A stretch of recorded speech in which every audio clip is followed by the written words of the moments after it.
कधीच कुणावर ब्लेम करायचं नाही. रिस्पॉन्सिबिलिटी ही स्वतः स्वीकारायची. जर एखाद्या गोष्टीत तुम्ही इन्व्हॉल्ड आहे, जितके इन्व्हॉल्ड आहेत तेवढी जास्त रिस्पॉन्सिबिलिटी ही तुमची असते. आपण कुठल्या गोष्टीत इन्व्हॉल्ड आहोत, मग ते डिसिजन घेण्याचं की आपल्याला कसं वागायचं आहे, कसं बोलायचं आहे, काय रिॲक्शन द्यायचं आहे, कुठे थांबायचं आहे, कुठे रिॲक्ट करायचं आहे, सगळे डिसिजन आपले असतात.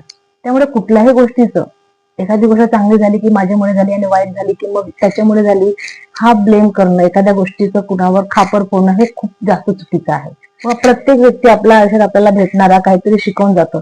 चांगली लोक भेटतात, आनंदाचे क्षण आपण भरभरून त्या व्यक्तीसोबत जगत असतो. आपल्याला न आवडणारी, आपल्या विरोधात असणारी लोक आपल्याला एक्सपिरियन्स देतात, असे धडे मिळवून देतात की आपल्याला कळतं की कुठे आपल्याला अलर्ट होऊन वागायचं आहे, कुठे आपल्याला कसं वागायचं आहे. लाईफ टाईम लेसन आपल्याला ते देऊन जातात. एकमेकांसोबत जे ऋणानुबंध खूप छान असतात, नाती जेव्हा एकमेकांसोबत घट्ट रुजलेली असतात, अशा लोकांसोबत खूप चांगल्या मेमरीज तयार होतात. आणि या मेमरीज जेव्हा आपण आठवतो तेव्हा पुन्हा त्या व्यक्तीच्या सहवासात असल्याचा भास आपण अनुभवत असतो. म्हणून आपल्याला भेटणारा प्रत्येक व्यक्ती हा चांगला वाईट अनुभव देणारा आहे. ते अनुभव आपल्या उपयोगात पडणारे आहेत. त्यामुळे याने असं केलं, त्याने तसं केलं, याने हे म्हटलं, त्याने हे म्हटलं, उगाच या चर्चा रंगवण्यात काहीच अर्थ नाही.